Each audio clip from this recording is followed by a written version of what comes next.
वालेकुम सलाम।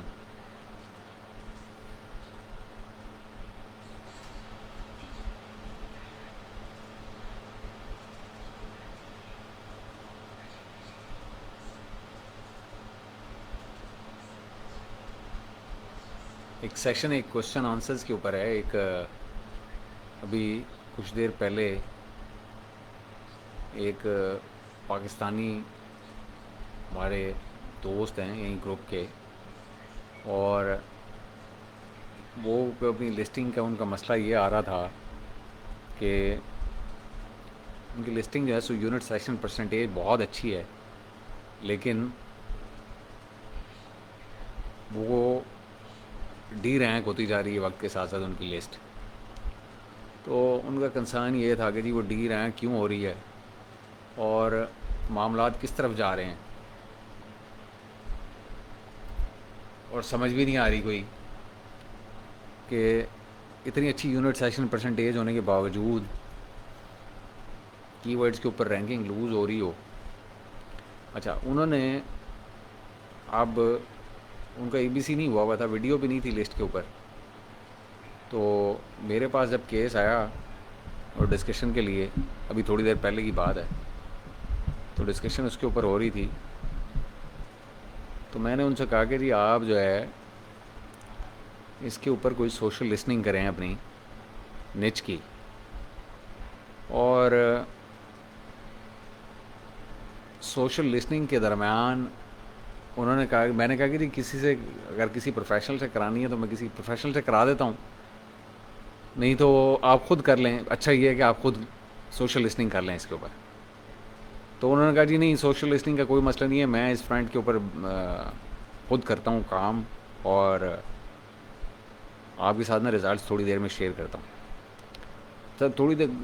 थोड़ी देर गुजरी और उसके बाद जो है ना उन्होंने मुझे एक लिस्ट भेज दी,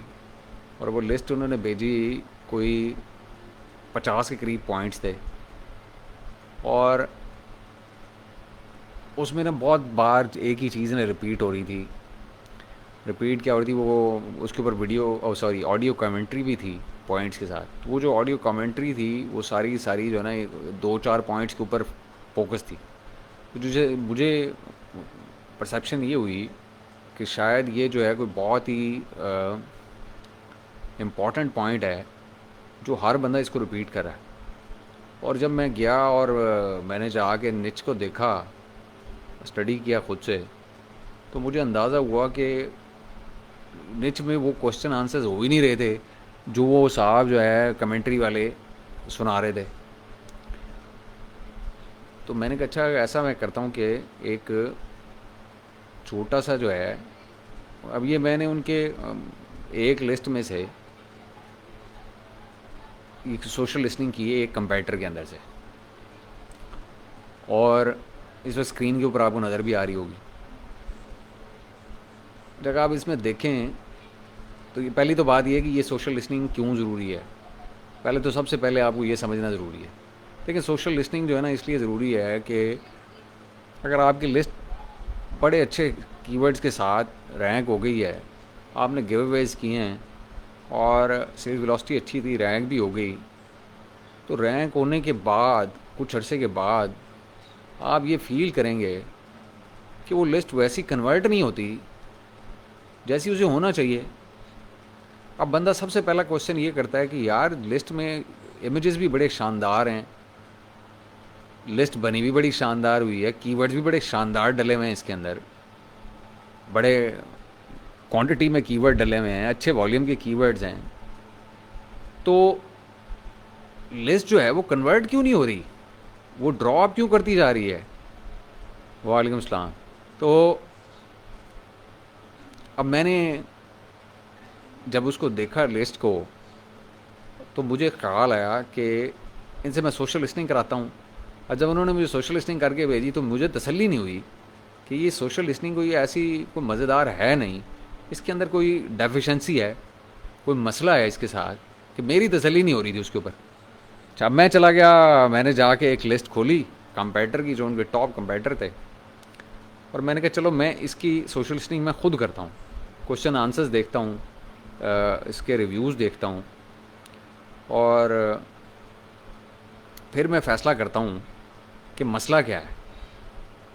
अच्छा, जब मैं गया तो ये चीज़ें जो इस वक्त स्क्रीन के ऊपर आपको नज़र आ रही हैं,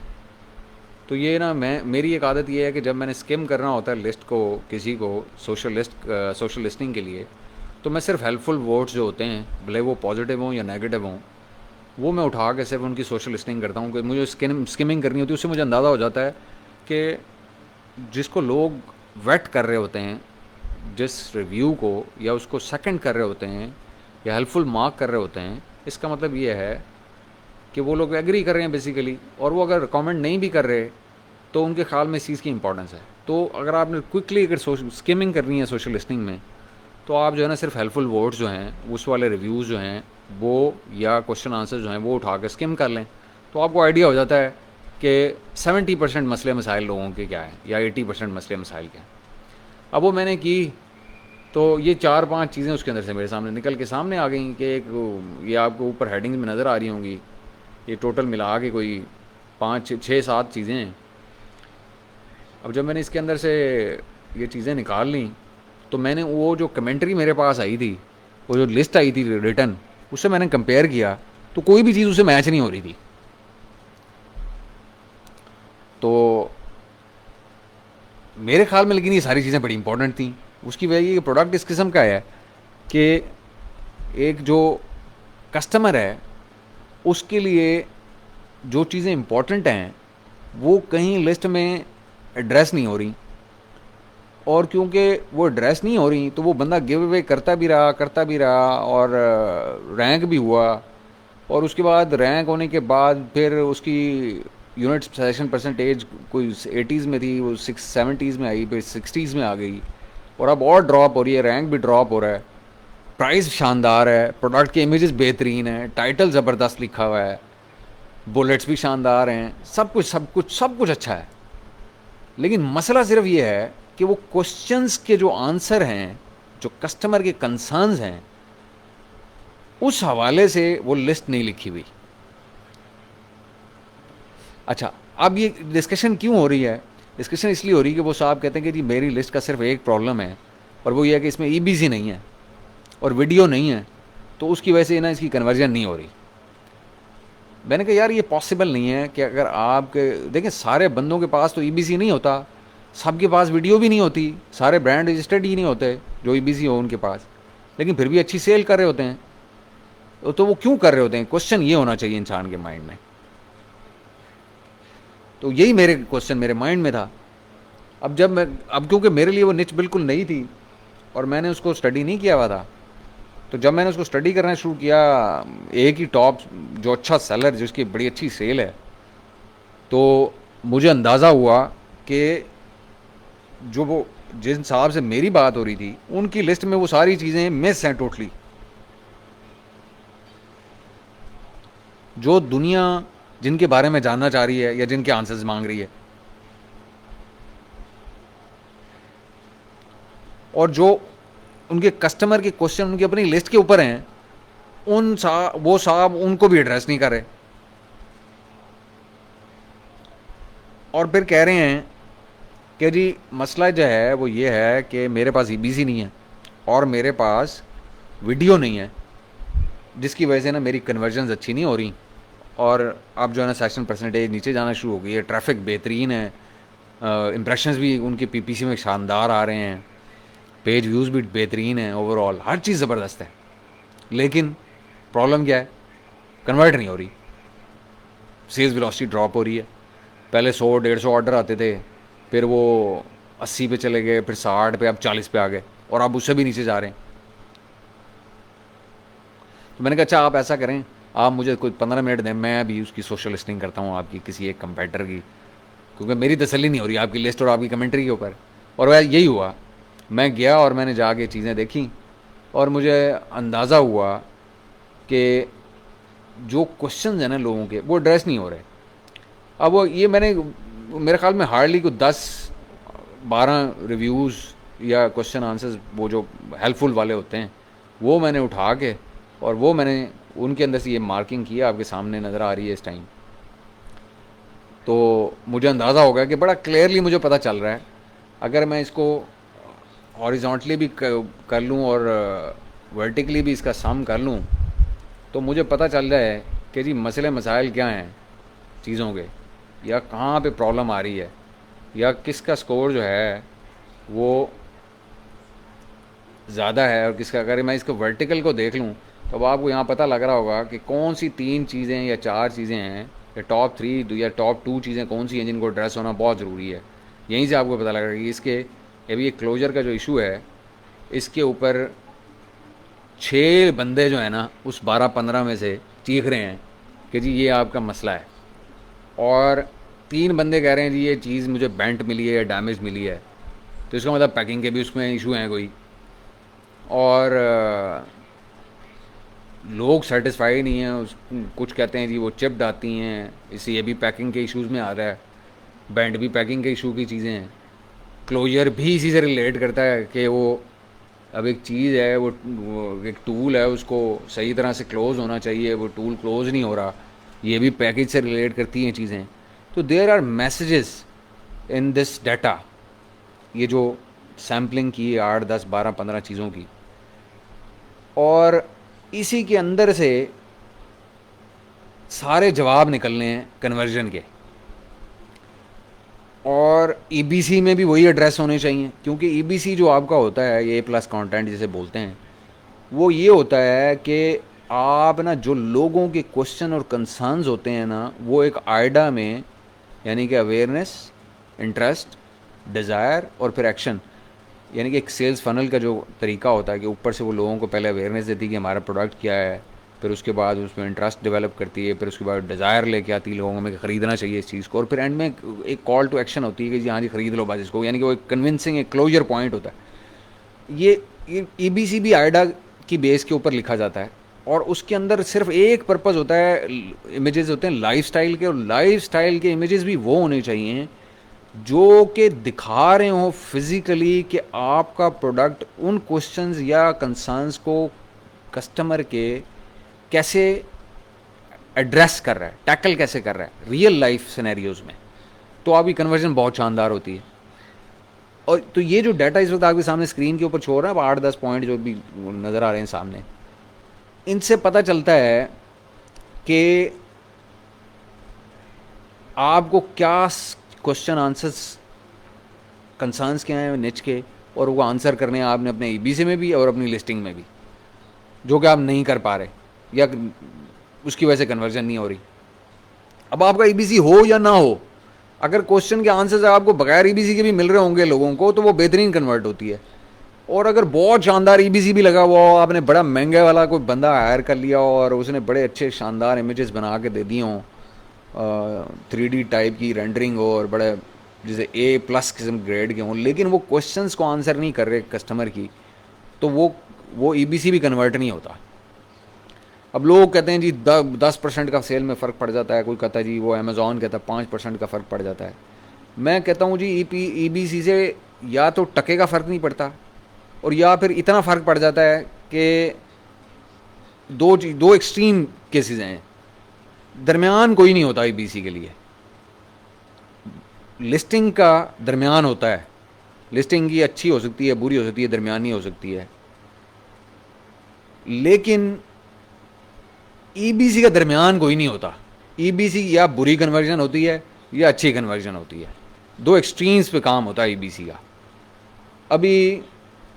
मैंने आज एक ईबीसी का कंटेंट यहाँ पे एक ग्रुप में एक साहब हैं, उनको फाइनलाइज करके टीम ने दिया है, और अब वो अगर देखेंगे ना तो वो आपको बताएंगे कि वो इस बात को मेरी रेटिफाई करेंगे कि पूरे ईबीसी के अंदर एक भी कीवर्ड यूज़ नहीं हुआ। टोटल उसके अंदर मिला के कुछ 150 से 200 करैक्टर्स यूज़ हुए हैं डिस्क्रिप्शन वगैरह में। टोटल 4 और 3 7 बुलेट हैं उसमें, 7 या 8, और उसके अंदर मिला के टोटल मेरे ख्याल को 200 करैक्टर्स यूज़ या 250 हो गए होंगे, 250 करैक्टर्स यूज़ हुए, कोई एक कीवर्ड इस्तेमाल नहीं हुआ, और लोगों के जो टॉप क्वेश्चंस हैं वो आंसर हो गए, टॉप क्वेश्चंस। और मैं अभी वो यही वो क्योंकि मैंने सुबह फाइनलाइज उसके लड़कों के साथ किया था, तो मुझे मेरे नज़र से गुजरा था, तो मेरे जहन में उस वक्त वो भी था जब मैं ये वाला डाटा कलेक्ट कर रहा था। तो मुझे अंदाज़ा हुआ कि कितना लोगों की, सेलर्स के कितनी क्लैरिटी की ज़रूरत है सेलर्स को अपने ईबीसी या आपकी लिस्टिंग के कंटेंट में, और ये एक्सट्रीम्स और मिडिल ग्राउंड को आइडेंटिफाई करने में, जो कि वो नहीं कर पाते। तो ये इस लेक्चर का मैंने नाम रखा है सोशल लिसनिंग 101। ये 101 क्यों है, यानी कि ये कंप्लीट पूरी इसके अंदर आपको मंत्रा क्यों मिलेगा कन्वर्जन का, स्पेशली ईबीसी और आपकी लिस्टिंग के हवाले से। देखें, कीवर्ड की स्टफिंग हम पहले भी बात कर चुके हैं, कीवर्ड की स्टफिंग की कोई औकात नहीं है अब,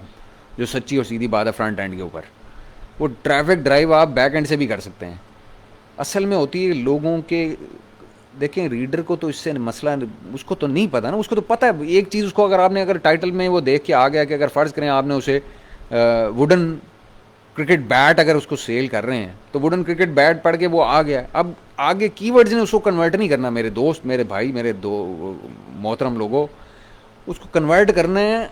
जो उसके कंसर्न्स हैं वो एड्रेस होते हुए उसको वो पढ़ सकेगा या देख सकेगा ईबीसी में, तो उसने कन्वर्ट होना है। वो आ तो गया आपकी लिस्ट के ऊपर, अब वो इमेज देख के आ गया हो या टाइटल पढ़ के आ गया हो या सर्च कीवर्ड की सर्च से, ऑर्गेनिक सर्च से या इंटेंट के कीवर्ड से आ गया हो, जिस तरह भी आ गया हो, या आपके बैक एंड के कीवर्ड्स ने उसको उठा के आपकी लिस्ट को पॉप कर दिया और उसको वो क्लिक करके आ गया। अब उसने कन्वर्ट जो होना है ना, वो उसने कीवर्ड्स के ऊपर नहीं होना, कन्वर्ट होना है उसने उसके क्वेश्चंस और कंसर्न्स जहाँ पे आंसर होंगे वहाँ पे, बस that is it, bottom line ये है। तो जो लोग कहते हैं ना कि जी कीवर्ड्स बड़े होने चाहिए और ये, मैं तो इससे एग्री नहीं करता। मैं तो पहले भी आपको कहता हूँ, मैं तो लोगों को कहता हूँ कि 5 की 5 बुलेट्स में मेरी तरफ से तो एक भी कीवर्ड इस्तेमाल ना करो। ये बहुत, अगर तुम्हें मसला है तो यार एक आध को इस्तेमाल कर लो कीवर्ड, जो कहीं कवर ना हो पा रहा हो किसी वजह से, या it is making lot more sense to your bullet in readability as against to searchability. तो ये जो चीज़ें हैं ना, ये बड़ी इंपॉर्टेंट है। अगर आप सोशल लिसनिंग नहीं कर रहे अपनी या क्लाइंट की, या जिसके साथ आप काम कर रहे हैं, और आपको पता नहीं है कि क्वेश्चंस क्या हैं आपकी निच के या कंसर्न्स क्या हैं, और उनको आप पाक नहीं कर रहे अपने लिस्टिंग में या ईबीसी में, तो अल्टीमेटली क्या होगा कि आपकी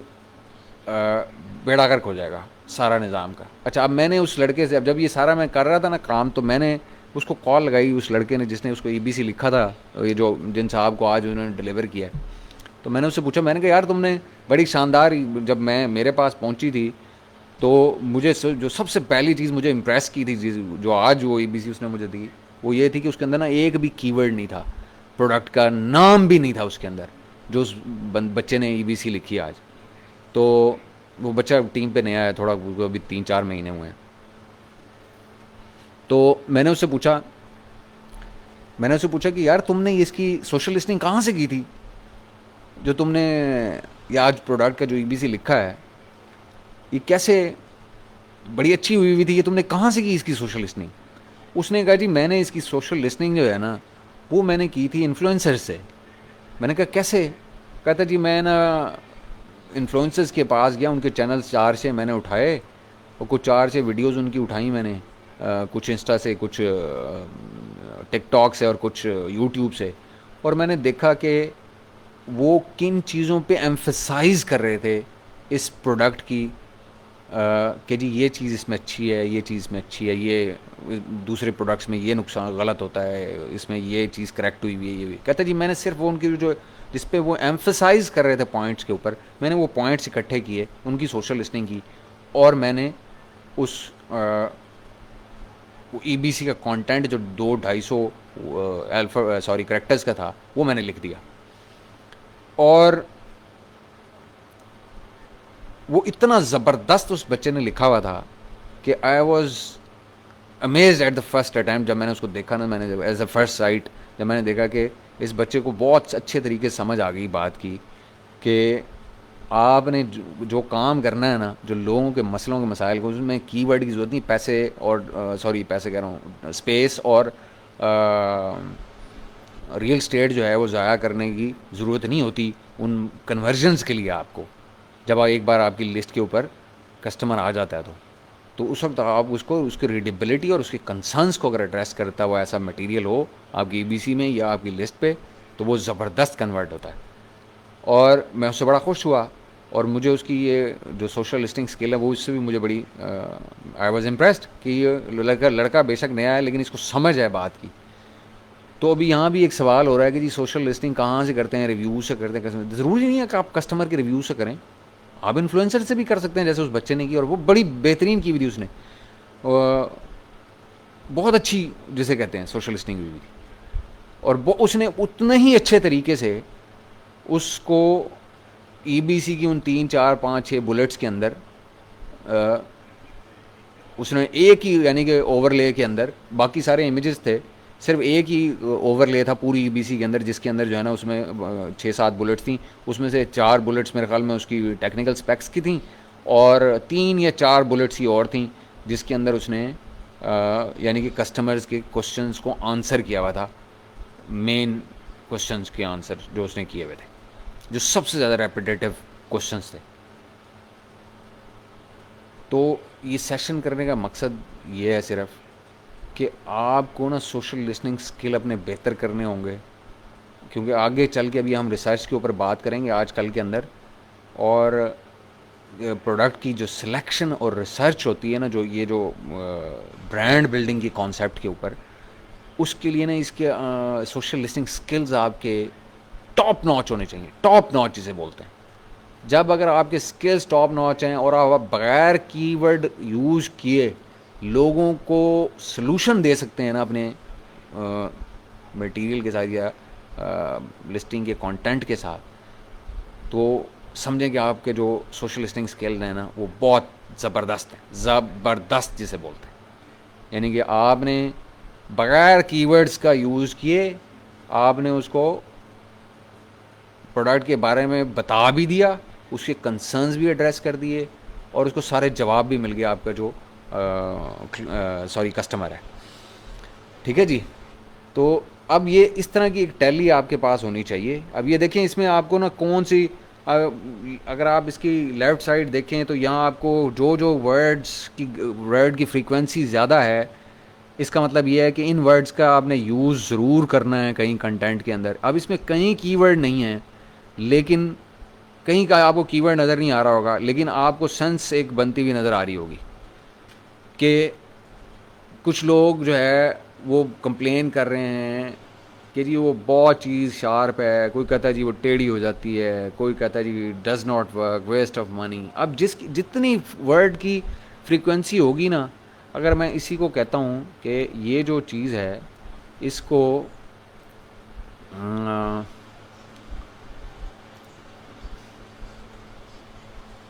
ठहरें जी, तो अब इतना अरसा मुझे हो गया है एक्सेल यूज़ किए हुए भी,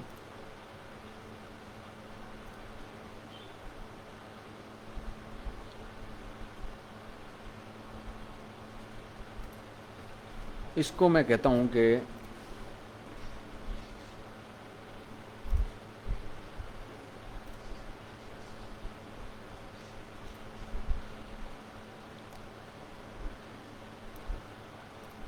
ये इसमें टेक्स्ट टू कॉलम्स होता है, जो बेसिकली क्या कर देता है आपका कि ये वर्ड्स को अलग-अलग कर देता है।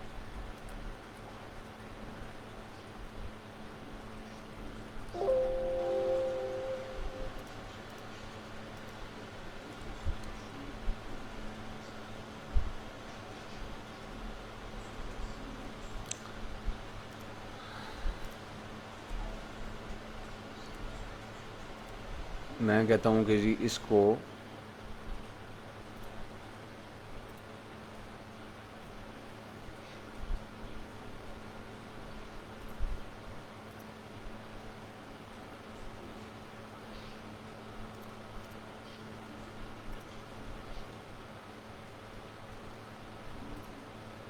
ये देखें, अब ये इसके अंदर ना अलग-अलग होके आपके पास आ गए जी सारे वर्ड्स जितने भी होंगे, ये आपके पास वर्ड्स आपके अलग-अलग होके आ गए हैं सारे। अब आप इसमें से ना फ्रीक्वेंसी हर वर्ड की अलग से उठा सकते हैं।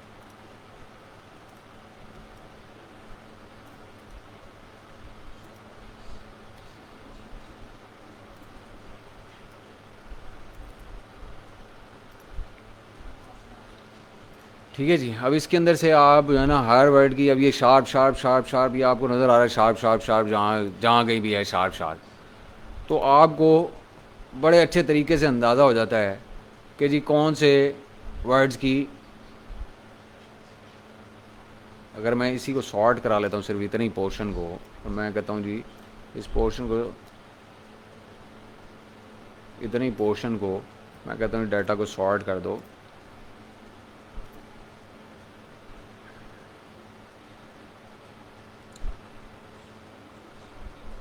या इसको करा लेते हैं, सिर्फ एक कॉलम को करा लेते हैं, इस एक कॉलम को करा लेते हैं शॉर्ट।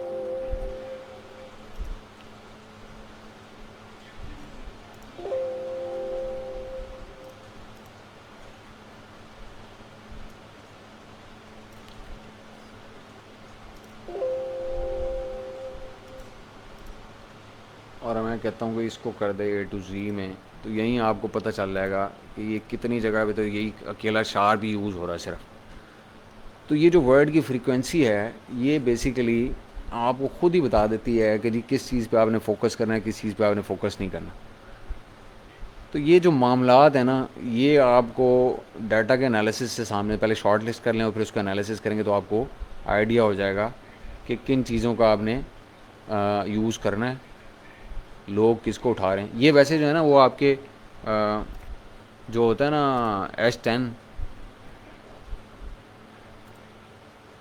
यहाँ पे अगर आप चले जाएं तो S10 के अंदर भी आपको नज़र आ जाता है जब आप कोई भी एसन उठाते हैं। मिसाल के तौर पे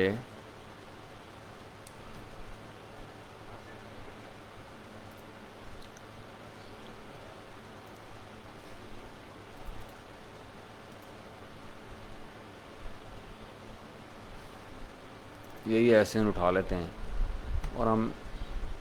इसको ले जाते हैं, उसकी कीवर्ड की रिसर्च आप करते हैं, कॉल करते हैं,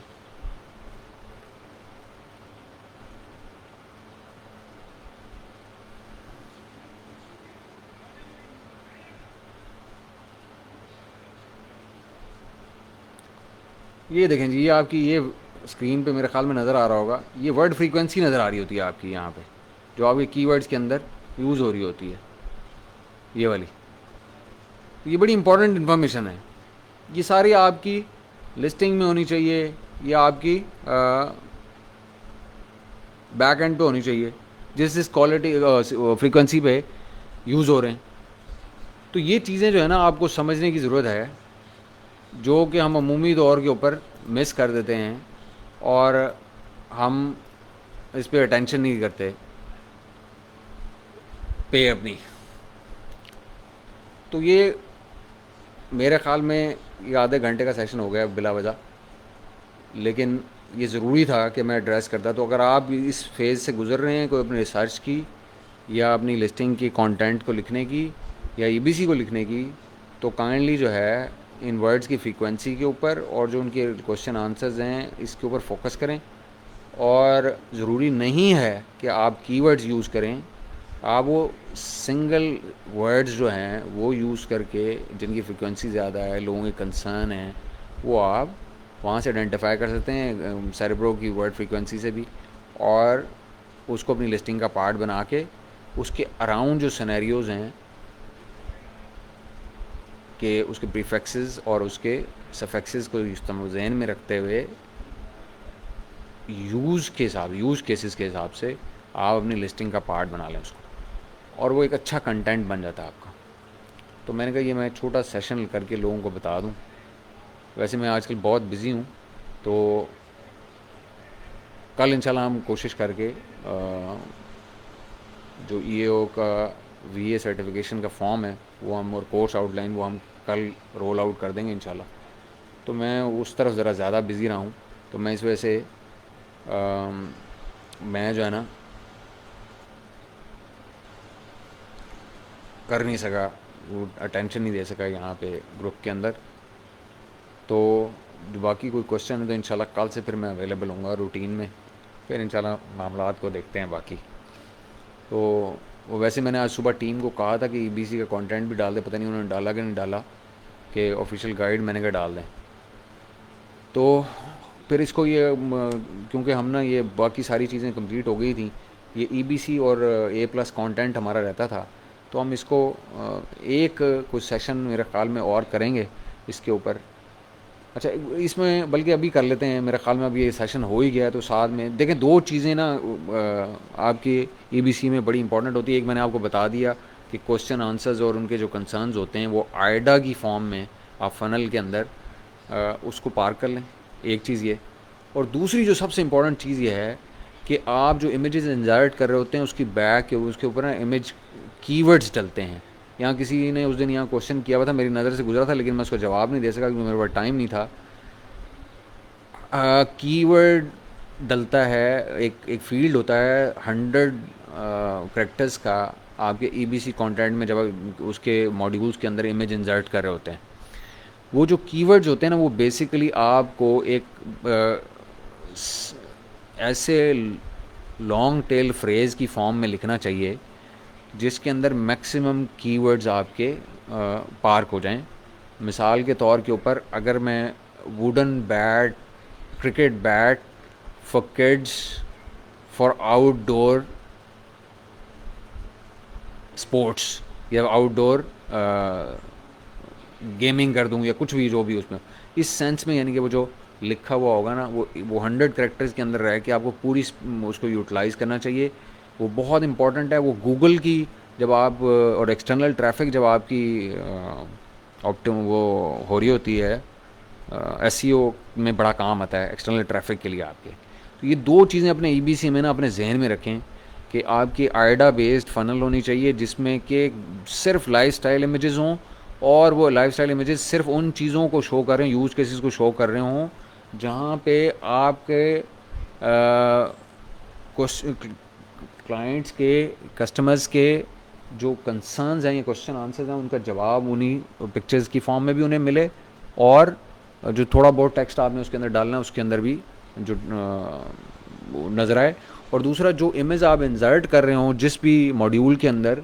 जिस तरह का मर्ज़ी आप वो ईबीसी का फॉर्मेट मॉड्यूल का रख के चल रहे हो, तो उसके इमेजेस को डालते हुए उसके नीचे वो जो 100 करेक्टर्स के अंदर रहते हुए, उसमें बाइट्स वाइट्स का कोई चक्कर नहीं है, वो सिर्फ 100 करेक्टर्स का स्पेस है, और उसके अंदर आपने कोई कॉमाज यूज़ नहीं करने, डैशेस यूज़ नहीं करने, सिर्फ स्पेस यूज़ करनी है आपने, और उसको एक लॉन्ग टेल फ्रेज़ की फॉर्म में आपने फिल करना है। ये मैक्सिमम रिज़ल्ट देता है आपको। और हर इमेज के नीचे डिफरेंट जो है वो सेट ऑफ कीवर्ड्स यूज़ करें, बार बार रिपीट ना करें। तो आपको वो एडिशनल 500 करेक्टर्स या 700 करेक्टर्स जितनी भी आप इमेजेस डाल रहे हो, या 900 करेक्टर्स जितनी इमेजेस आप डाल रहे हैं, तो 5 डालता है, कोई 7 डालता है, कोई 9 डालता है, कोई इससे भी ज़्यादा डाल देते हैं, तो वो आपको एक्स्ट्रा स्टफिंग की स्पेस मिल जाती कीवर्ड्स के लिए, जो कि सिर्फ रेलेवेंट नहीं, सुपर रेलेवेंट होने चाहिए आपके प्रोडक्ट के साथ। अगर आपने उसको मज़ीद बेहतर बनाना है ना, तो उसका एक तरीका मैं आपको एक टिप देता हूँ आज, कि आप उसके अंदर ना 4 जगहों से कीवर्ड जो है ना रिसर्च करके डालें। वो अमेज़ॉन के नहीं होने चाहिए। वो 4 जगह हैं, एक है इंस्टाग्राम, एक है यूट्यूब, एक है पिंटरेस्ट, और एक है गूगल। ठीक है जी, ये 4 जगहों से रिसर्च किए हुए कीवर्ड्स जो हैं अपनी प्रोडक्ट से सुपर रेलेवेंट जो हैं, वो उन इमेजेस के बैक एंड के ऊपर आपने डालने 100 करेक्टर्स की फॉर्म में, एक सेंसिबल लॉन्ग टेल